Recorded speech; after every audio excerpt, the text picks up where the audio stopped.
HCDL, Horizon Community Development Limited, a newly formed social enterprise providing a one-stop shop of specialist support and consultancy in all aspects of organisational development.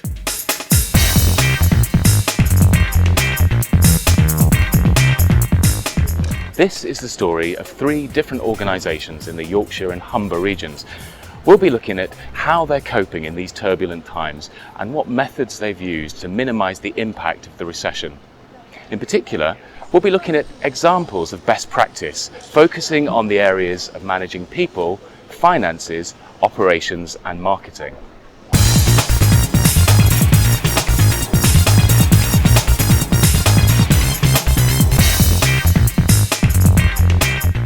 Welcome to Shine, a social enterprise organisation in Leeds.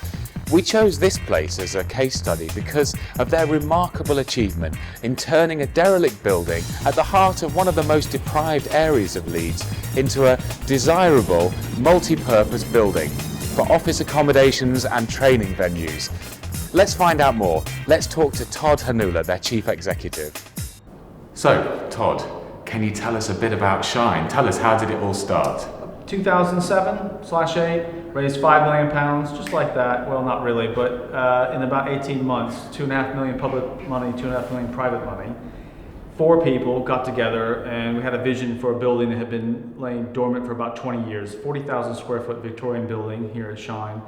And we thought we could create a space where social enterprise and private enterprise could engage together and learn from each other and create a better business environment for the UK. And 4 years on, we're still here, we're still doing it, even though we're in the worst economy of our lifetime. So how do you turn a derelict Victorian school into a cutting-edge, state-of-the-art enterprise like this? It really has boiled down to 3 primary things. One is vision and clarity of vision, not the blue sky thinking we've come up with this amazing idea, but sticking to the vision and understanding what your vision is and not compromising on that vision.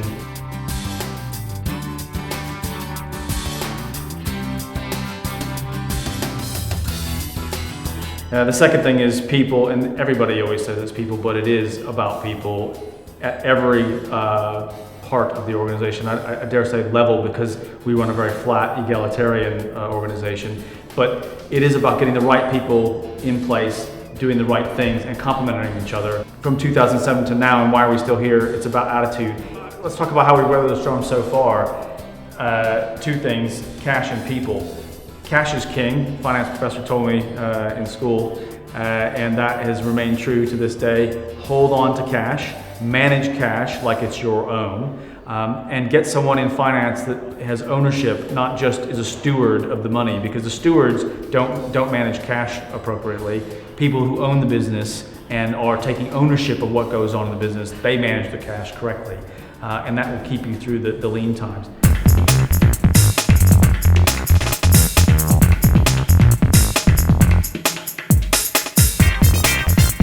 Kala Sangam, an arts centre based in the centre of Bradford, are thriving despite the recession.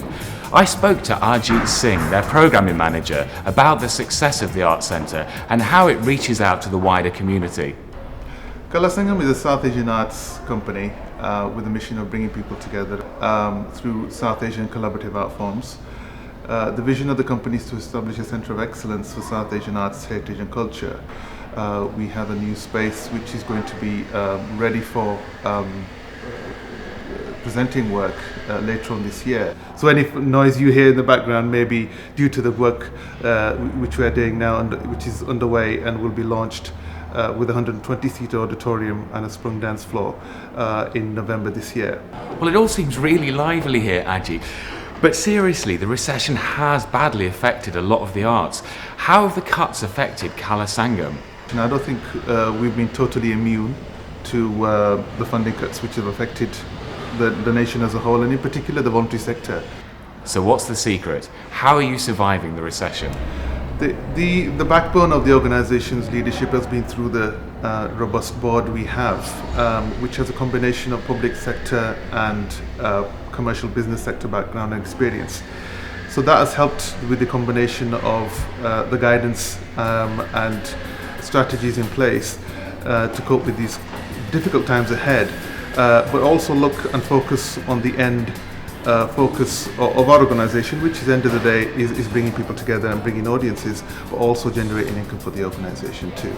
Our strategies we've used to prepare for the recession have included things like planning ahead through our strategic review. We've had a very comprehensive review of the organization of how we are run, where we are heading, our mission and vision. The strategic review has helped us refocus on our core mission and vision of the organization, and that has helped us keep focus on what it is we really want to we're here to do and what we're promoting. And therefore, if that's really what we want to do, then how do we go ahead and achieve that? So whether it be funding strategies, whether it be partnership building, strategic alliances, these kind of activities or these kind of strategies we've gone on to forge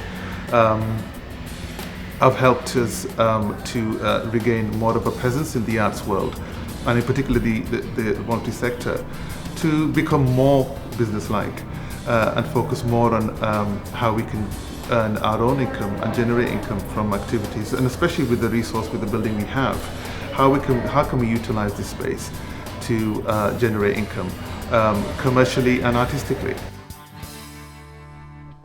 Longhurst and Havelock are not merely coping with the recession, but have tailored their business strategy to manage financial risk and maintain a high standard of service, both internally and externally. So, Mike, can you tell us about Longhurst and Havelock Homes? Well, we are an affordable housing provider, so we provide accommodation for all ranges of household types. So demographically, that includes young single people, families, older people, people with care and support needs. So, Mike, how do you continue to attract the interest of lenders, say the high street banks? We don't have difficulty in attracting interest from funders because of the confidence that they've had in us over the years in terms of how we manage the business, how we invest in effectively in their assets, in the stock, the loans that are lent to us by them are secured against. What's changed is the length of time over which funders are happy to lend us that money. So from a business planning point of view, not the difficulty in attracting funder interest, but looking to ensure we can borrow that money as efficiently as we possibly can. We've got a wide range of different types of housing that we provide and over a very wide geography.